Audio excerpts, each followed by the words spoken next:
ಇನ್ನೊಂದು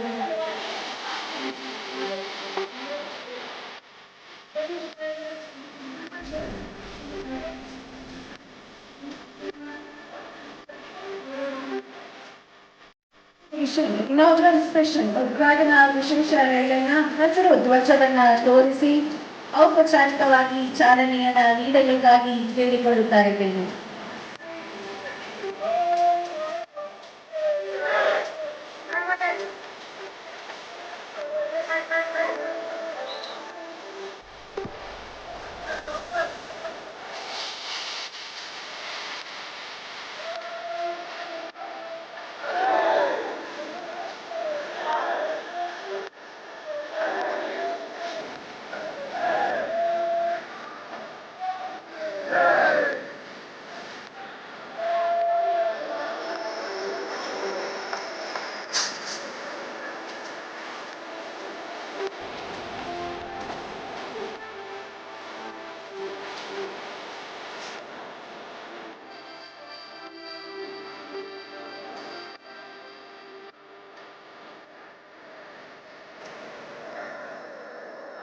ಮಂಗಳೂರು ಮತ್ತೆ ಕಬಕ ಪುತ್ತೂರು ಪ್ಯಾಸೆಂಜರ್ ರೈಲು ಕುಕ್ಕೆ ಸುಬ್ರಹ್ಮಣ್ಯವರೆಗೂ ಕೂಡ ಎಕ್ಸ್ಟೆನ್ಷನ್ ಆಗಿದೆ.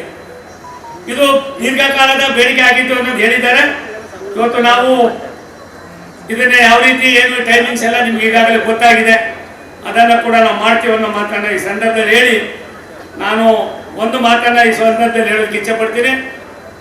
ಏನು ಕುಕ್ಕೆ ಸುಬ್ರಹ್ಮಣ್ಯ ಸಕಲೇಶ್ವರ ಮತ್ತೆ ಕುಕ್ಕೆ ಮಧ್ಯದಲ್ಲಿರ್ತಕ್ಕಂಥ ಈ ಅವ್ಯವಸ್ಥೆ ಏನಿದೆ ಇದನ್ನ ಸರಿಪಡಿಸ್ತಕ್ಕಂಥ ಅದಕ್ಕೆ ಈಗಾಗಲೇ DPR ಆಗಿದೆ, ಏನೆಲ್ಲವೂ ಆಗಿದೆ. ನನಗನ್ನಿಸ್ತದೆ ನಿಮ್ಮ ಮೇಮೋ ಟ್ರೈನು ಮೈಸೂರಿಂದ ತುಮಕೂರಿಂದ ಏನು ಓಡಾಡ್ತಾ ಇದೆ ಅದನ್ನು ಇಲ್ಲಿಯೂ ಕೂಡ ತರ್ತಕ್ಕಂಥ ದಿನಗಳು ಸನ್ನಿಹಿತವಾಗ್ತದೆ ಅನ್ನೋ ಮಾತನ್ನು ಕೂಡ ನಿಮಗೆ ಈ ಸಂದರ್ಭದಲ್ಲಿ ನಾನು ಹೇಳೋದಕ್ಕೆ ಇಚ್ಛೆ ಪಡ್ತೀನಿ. ಈ ಭಾಗದ ಜನರ ಸರ್ವಾಂಗೀಣ ಅಭಿವೃದ್ಧಿ ನಮ್ಮೆಲ್ಲರ ಆಶಯ ಅನ್ನೋದನ್ನ ಈ ಸಂದರ್ಭದಲ್ಲಿ ಹೇಳಿ ಏನಿವತ್ತು ನಿಮಗೆ ಒಂದು ಸಣ್ಣ ಮನವಿ ಮಾಡಿದ್ದೀವಿ. ಇದು ಭಾರತ ಸರ್ಕಾರ, ಸನ್ಮಾನ್ಯ ನರೇಂದ್ರ ಮೋದಿ ಅವರು, ಸನ್ಮಾನ್ಯ ಅಶ್ವಿನಿ ವೈಷ್ಣವ್ ಅವರು ನಿಮಗೆ ನೀಡಿರ್ತಕ್ಕಂಥ ಒಂದು ಸಣ್ಣ ಸಂದೇಶ ಅನ್ನೋದನ್ನ ಈ ಸಂದರ್ಭದಲ್ಲಿ ಹೇಳಿ ಸಾಕಷ್ಟು ಕೆಲಸಗಳನ್ನು ಮಾಡೋಣ. ಇನ್ನು 1.5-2 ತಿಂಗಳಲ್ಲಿ ನಮ್ಮ ವಂದೇ ಭಾರತ್ ಸ್ಲೀಪಿಂಗ್ ಕೋಚ್ ಬರ್ತಾ ಇದೆ. ವಂದೇ ಭಾರತ್ ಸ್ಲೀಪಿಂಗ್ ಕೋಚ್ ಬರ್ತಾ ಇದೆ.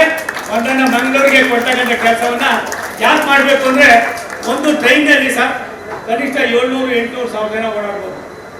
ನೀವು ನೋಡ್ಬೇಕು, ನಮ್ಮ ಏನು ಪ್ರಯೋಗರಾಜ್ಯದಲ್ಲಿ ಕುಂಭಮೇಳ ಆಯಿತು. ನಾನು 5 ದಿನಗಳ ಕಾಲ ಇದ್ದೆ ಕಾರಣ ಸಾಹೇಬ್ರೆ. 5 ದಿನದಲ್ಲಿ 500 ಜನ ಟ್ರೈನ್ ಟಿಕೆಟ್ ತಗೊಂಡಿದ್ರೆ 1,500 ಜನ ಹಂಗೆ ಎತ್ತಾ ಇದ್ರು. ಯಾವುದೇ ಒಂದು ಟ್ರೈನು ಒಂದು ದಿನಕ್ಕೆ 2 ನಿಮಿಷ 3 ನಿಮಿಷಕ್ಕೆ ಒಂದೊಂದು ಟ್ರೈನ್ ಬರ್ತಾ ಇತ್ತು. 2 ನಿಮಿಷ 3 ನಿಮಿಷಕ್ಕೆ ಒಂದು ಟ್ರೈನ್ ಬರ್ತಾ ಇತ್ತು. ಒಂದೇ ಒಂದು ಸಣ್ಣ ಅಪಚಾರವೂ ಕೂಡ ಆಗಿಲ್ಲ.